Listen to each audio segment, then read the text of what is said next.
An old photograph, seemingly a peaceful moment between a young mother and her young son. But look closely in the child's eyes, in the mother's unnatural stillness, and something is amiss. More than a century later, as modern technology unravels the hidden details of the photograph, what emerges reveals not just a forgotten kidnapping, but a web of crime that stretches all the way to the highest levels of Michigan state government. From an anonymous photograph, two investigators begin to trace a conspiracy hidden for nearly a century. An accountant turned whistleblower, a family wiped out, and evidence buried in the basement of an old warehouse. Tonight on this journey, we will revisit that photograph not just to learn what happened, but to understand why the truth sometimes takes a century to emerge. In the archives of the University of Chicago's Institute of Forensic Anthropology, Dr. Marcus Rivera receives a curious parcel. Inside, carefully wrapped in yellowed paper, lies a single black and white photograph, a maternal portrait from 1925. At first glance, it seems ordinary. A young woman, perhaps 25, holds a small boy, maybe 3 years old, in her arms. Her hair falls in soft 1920s waves, her cotton dress modest, her expression serene. The boy, dressed neatly in a white sailor suit, looks directly at the camera with the open innocence only children seem to have. But the photograph arrived with a note. Typed in stiff, uneven letters, it reads, "This image was taken in Detroit, Michigan, March 1925. The truth about this family must be known." Look into the child's eyes. No signature, no return address, only a blurred Detroit postmark from the previous week. Dr. Rivera has seen thousands of early 20th century family portraits. Yet something about this one feels different. The detail is too sharp, too deliberate, every fold of fabric, every strand of hair captured with unnatural precision. And though the woman's gaze seems calm, there's a weight behind her eyes. A stillness that doesn't feel like peace. Her hands, rough from labor, cradle the boy protectively, but her posture betrays tension, as if her body remembers something her face refuses to show. Rivera adjusts the light, studies the child's expression more closely. There's something there, something unsettlingly aware. For a moment, he wonders if it's just the power of suggestion, the note's eerie command echoing in his mind. But curiosity wins. The next day, he scans the photograph using an ultra-high-resolution system, magnifying the child's face. And what he finds leaves him cold. Within the child's eyes, those small, bright mirrors, a hidden world emerges. Reflected in the pupils are several adult figures surrounding the mother and child. Figures absent from the visible frame, and one of them is holding a weapon. The outline is unmistakable. A pistol angled directly toward the woman and her son. Suddenly, the quiet tenderness of the image collapses into something else entirely. The woman's gentle expression becomes one of frozen fear. The serenity is an illusion, the stillness before violence. Rivera calls a colleague, Dr. Sarah Chen, an expert in historical photographic evidence and micro-reflection analysis. She examines the digital enlargement in silence. Then softly she says, "Marcus, there are at least 3 people reflected here. One is armed. The others, they're standing by the exits." Her voice drops lower. "This isn't a family portrait. This is a hostage photograph." They continue analyzing. The reflection shows what looks like professional photographic equipment, a large format camera on a tripod, a strong studio light. Whoever captured this moment wasn't an amateur. This was deliberate documentation. The extraordinary clarity of the photograph, once a curiosity, now makes perfect sense. It was taken by someone who intended the world to see perhaps not then, but someday, what truly happened in that small room in Detroit nearly a century ago. And tonight, as you listen, you might find yourself wondering who was behind the lens, who sent the photograph so many decades later, and why did they want us to look into the child's eyes? The revelation changes everything. What once appeared to be a gentle image of mother and child is no longer tender, it is evidence. A frozen moment of terror captured as a crime unfolds. With this knowledge, Dr. Rivera and Dr. Chen begin a careful descent into Detroit's forgotten archives, chasing a century-old silence. The 1920s had been a restless decade for the city prohibition gang wars and a network of hidden violence that pulsed beneath its growing skyline. In that world of smoke and jazz and fear, people vanished often. But one disappearance in particular seems to whisper back to them from the past. Inside a fragile police ledger from March 1925, they find the names Catherine Morrison, aged 24, and her son Thomas, aged 3. Both had vanished from their small apartment in the Coketown district without a trace. Catherine's husband, James Morrison, an accountant for several local establishments, had been found dead 2 weeks earlier, his body pulled from the Detroit River. His employers, as investigators later discovered, had been using their businesses as fronts for alcohol smuggling during Prohibition. James had refused to falsify financial ledgers, and for that, he was silenced. Police reports reveal that in the days before her disappearance, Catherine had contacted authorities in fear. She told them that men had been following her, demanding documents her husband had hidden before his death. According to her own words, those papers could expose some of the most powerful figures behind Detroit's smuggling operations. Detective Robert Hayes, the lead investigator, had left behind meticulous notes. In one entry he wrote, "Mrs. Morrison insists that her husband photographed the evidence before his death, and that she alone knows where both the documents and negatives are kept. Her abductors believe she can be made to reveal this information through force." When Rivera and Chen read these words, a quiet dread fills the room. The description fits perfectly with the reflection in little Thomas's eyes, the armed men, the blocked exits, the terror masked by stillness. Hayes had speculated that the kidnappers wanted photographic proof of their interrogation, perhaps to demand ransom, perhaps to intimidate others. Whatever their purpose, the image in Rivera's hands was not art. It was documentation. From here, the trail leads to a new question. Who took the photograph? Through spectral analysis of the paper and emulsion, Chen identifies a signature pattern, the kind produced only by high-end large-format cameras of the era. Equipment so expensive and uncommon that only a few professionals in Detroit would have possessed it. There were 3 such studios in the city at that time. One name stands out, Morrison Professional Photography, no family relation to the victims. Its owner, Vincent Morrison, had been known for his technical precision and his silence. A review of declassified FBI records from 1924 reveals a deeper story. Vincent Morrison had been under quiet surveillance.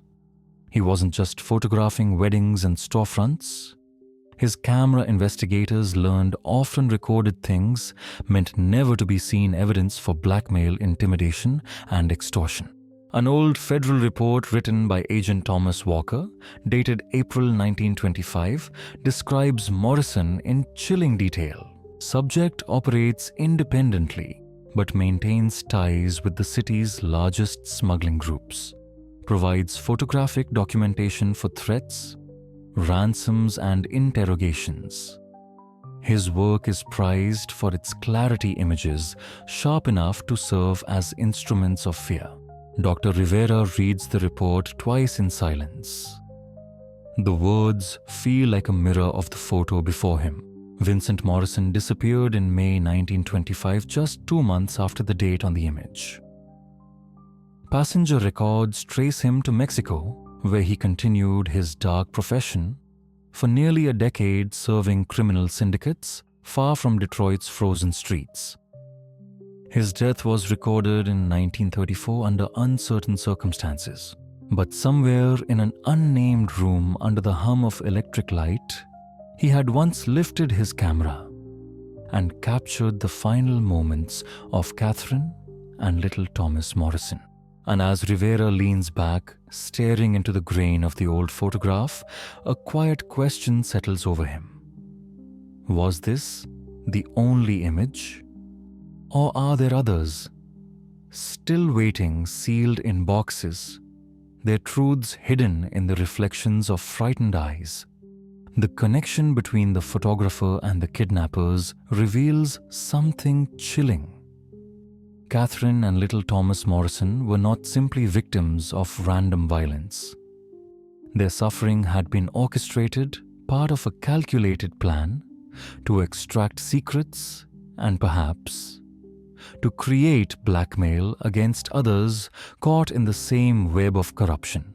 For Dr. Rivera, one phrase from the old police files refuses to fade, documents hidden before his death. If those documents truly existed, if James Morrison had left behind proof of powerful men entangled with organized crime, then the unsolved disappearance of his wife and child begins to make terrible sense. Rivera and Dr. Chen dig deeper. The dusty corridors of the FBI archives hold pieces of a larger puzzle, one that had been quietly buried beneath decades of redacted reports and missing pages. What they uncover reshapes everything. James Morrison had not been just an accountant.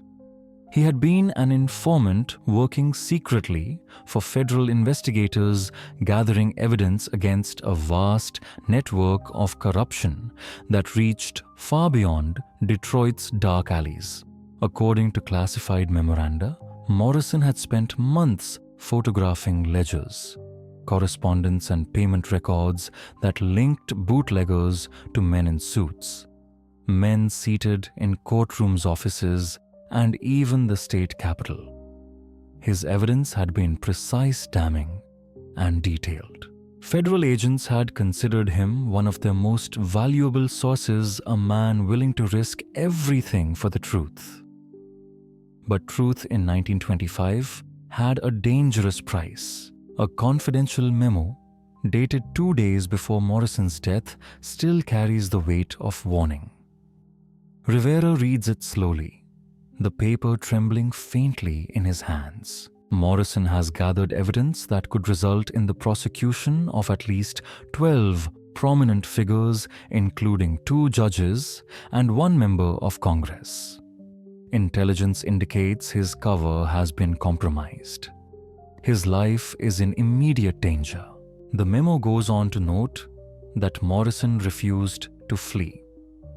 He had hidden copies of his photographic evidence in multiple undisclosed locations, places known only to himself and possibly to his wife Catherine. What those hiding places contained, no one could say for certain. But according to the same file, Morrison's secret archive included not just documents, but photographs, images capturing the faces of politicians and crime bosses meeting behind closed doors. When Rivera and Chen piece this together, a new realization dawns. Catherine and Thomas were never taken for ransom.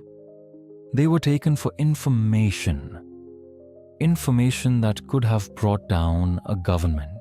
Their captors were not seeking money, but silence. As the two researchers continue their work, the pattern becomes impossible to ignore. The corruption James Morrison had exposed was not limited to smuggling rings or street-level crime. It extended through the veins of Michigan's highest offices to men whose names still appear on bronze plaques and courthouse walls. Among the names revealed in the declassified records are Governor William Henderson State Attorney General Robert Carlyle and 6 sitting judges of the Michigan Supreme Court. James had apparently photographed these men during private meetings, moments never meant for public eyes. One file dated February 1925 describes a secret gathering that Morrison had managed to capture through a hidden compartment in an adjoining wall. In those blurred but unmistakable photographs, the governor himself is said to be discussing the territorial division of smuggling routes between rival gangs. For Rivera and Chen, the implications are staggering. Each document they uncover leads not to closure but to a deeper void, the quiet knowledge that this conspiracy had been larger than anyone dared to imagine. And then, another fragment surfaces. Among the declassified telegrams, Chen finds one sent from Lansing to Detroit the day before James Morrison's death. Its language is coded but chillingly clear. The accountant problem must be permanently resolved before he can testify. The message had come directly from the governor's office. In the silence that follows, Rivera looks again at the faded photograph. The mother's weary gaze, the boy's frozen innocence, and the pistol reflected in his eyes. Now he understands what he's truly looking at. Not a moment stolen from history, but a warning. A warning that those who carried the truth paid for it, not with fame, but with disappearance.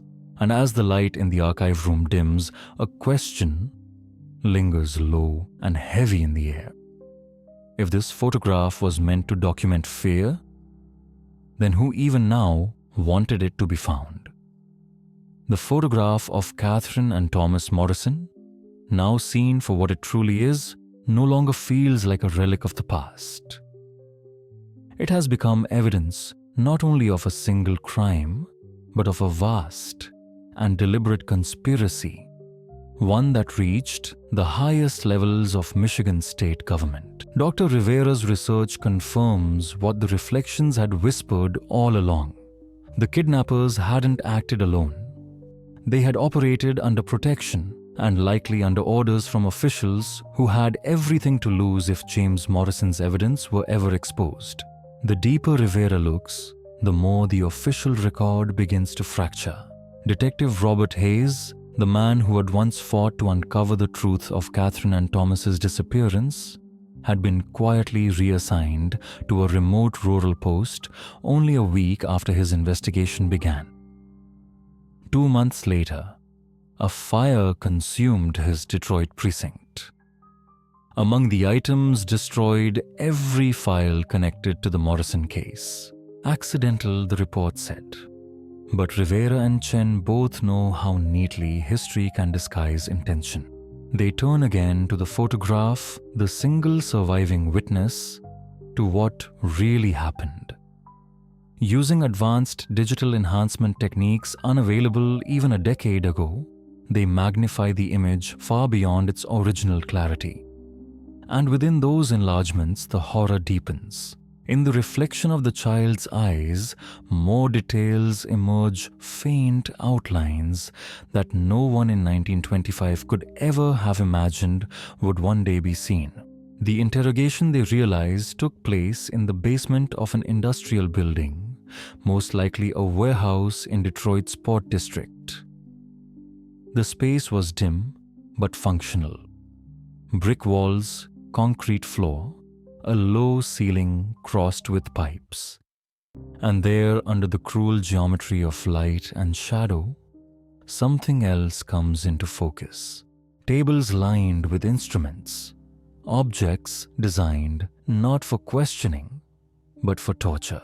Rivera and Chen stare in silence. What they see in those mirrored eyes is not speculation. It's evidence as undeniable as any photograph of war or atrocity. Catherine once thought Serene shows faint marks on her arms, bruises and abrasions invisible to the naked eye, but unmistakable under enhancement. Signs of prolonged abuse. Her expression so calm that it once suggested acceptance now reveals the stillness of someone who has endured the unbearable and finally stopped resisting. And the child, little Thomas, his posture once read as comforted, is something else entirely. Under digital amplification, his tiny hands are not resting, but clutching his mother's arm fingers locked with desperate strength. His body, so small, is rigid with fear. Dr. Chen's voice trembles when she speaks. This wasn't the first photograph. Scratches on the wall behind them, faint and parallel, indicate that a camera tripod had been moved several times. The same light source, but from slightly different angles.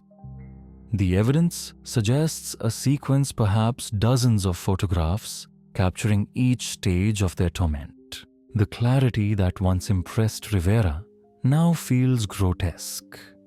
The image had been engineered to record pain with perfect precision, perhaps to intimidate others or to preserve proof of obedience.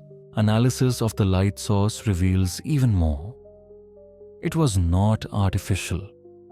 The faint diffusion pattern, the way it falls through a narrow grid of glass, indicates filtered daylight, which means the photograph had been taken during the day. And if daylight reached the room, it must have come through small east-facing windows near ground level. A basement facing east. Rivera and Chen use the shadows and light reflections to calculate the sun's angle, narrowing the time of day to late morning. The data suggests that Catherine and Thomas had been held for at least 24 hours before that moment was captured, and so begins their search for the place itself. The room where the light fell just so, cross-referencing city blueprints and property ledgers from 1925. They narrow their search to Detroit's Port District, near the warehouses that once stored illicit alcohol.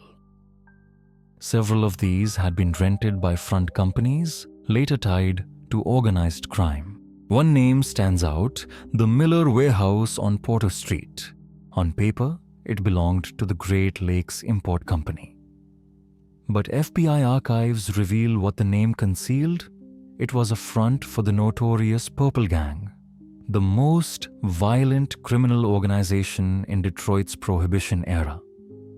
The building had been used not only for storage, but as an interrogation site for informants. The realization chills Rivera. A century later, the warehouse still stands, its exterior polished and modernized, now divided into expensive apartments. Its history, scrubbed clean for real estate brochures, makes no mention of what its walls once witnessed. With quiet determination, Rivera obtains permission to examine the original basement, the place where the light long ago had fallen on Catherine and her son. The door creaks open. The oars cool, carrying the faint scent of old iron and dust. He follows the narrow stairway downward, his footsteps echoing softly. And when his light sweeps across the wall, the beam catches it faint indentations in the brick where metal rings once had been fixed. The outline of tables long removed, marked by darker patches of stone, and a single window bricked over from the inside. Facing east, Dr. Chen whispers almost to herself, "It's the same room." For the first time, the past and the present stand side by side. The photograph and the place it was born. The gentle woman and her child had once stood here, surrounded by the machinery of cruelty, watched by a camera whose lens betrayed them to history. And now, nearly a century later, the truth of that moment, hidden first in a child's reflection, then buried beneath silence, has returned to light. The basement, though renovated long ago, still bears traces of its past. The reinforced beams, the position of the windows, the pattern of the bricks. Every detail aligns perfectly with the reflection seen in the photograph. During the 1980s, renovation workers had documented something peculiar. Wall anchors designed for restraints, a drainage channel added after the building's original construction, and thick layers of soundproofing hidden behind the concrete. They had assumed it was an old smuggler's hideout. It was far worse. Among the renovation records Rivera finds mention of personal items uncovered in sealed compartments, bits of jewelry, faded photographs, even a child's shoe.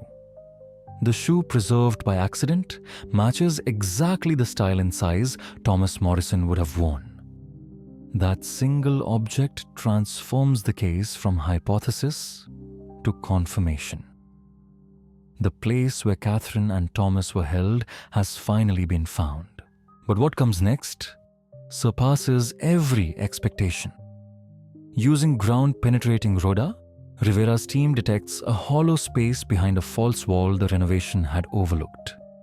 When it's opened, the stale air of a century escapes, and with it, a secret archive once kept by the Purple Gang.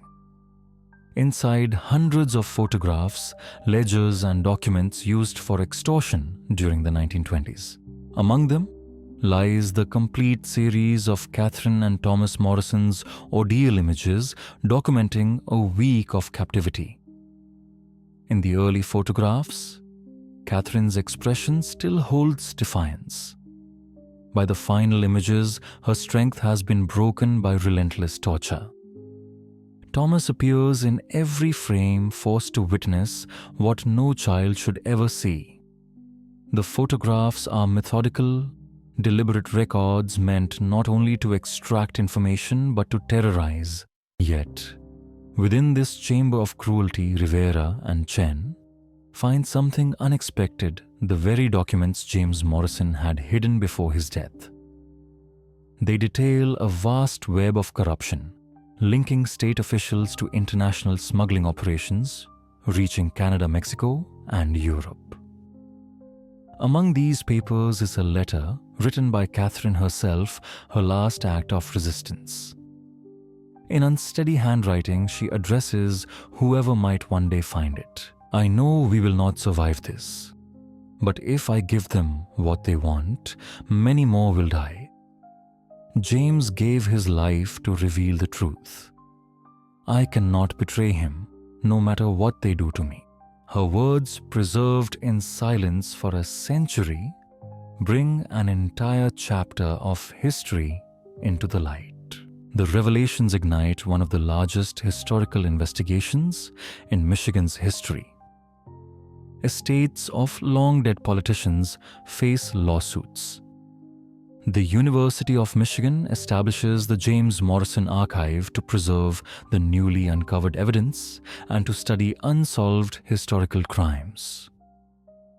At its center, the photograph of Catherine and Thomas stands as both memorial and warning proof that the past is never truly buried. Dorothy Morrison, Chen Catherine's great-great-granddaughter emerges as the link that began it all. She had found the photograph among her family's possessions and sent it anonymously to the Historical Society, unaware of its true significance, only that it felt like something that needed to be remembered. Today, the site of the old Miller warehouse stands as a memorial. A plaque marks the place where mother and son endured their final days. In memory of Catherine Morrison 1901 or 1925 and Thomas Morrison 1922 or 1925, whose courage preserved the evidence that would one day expose the corruption that shadowed Michigan for decades. Rivera's investigation becomes a symbol of how no crime, no matter how carefully buried, can remain hidden forever. The photograph, once mistaken for a gentle family portrait, is now understood as testimony, a century-old whisper of defiance, recovered by technology and persistence. And so Catherine and Thomas Morrison's story closes not in silence, but in vindication. Their suffering, once weaponized to silence truth, instead ensured that it could never be erased.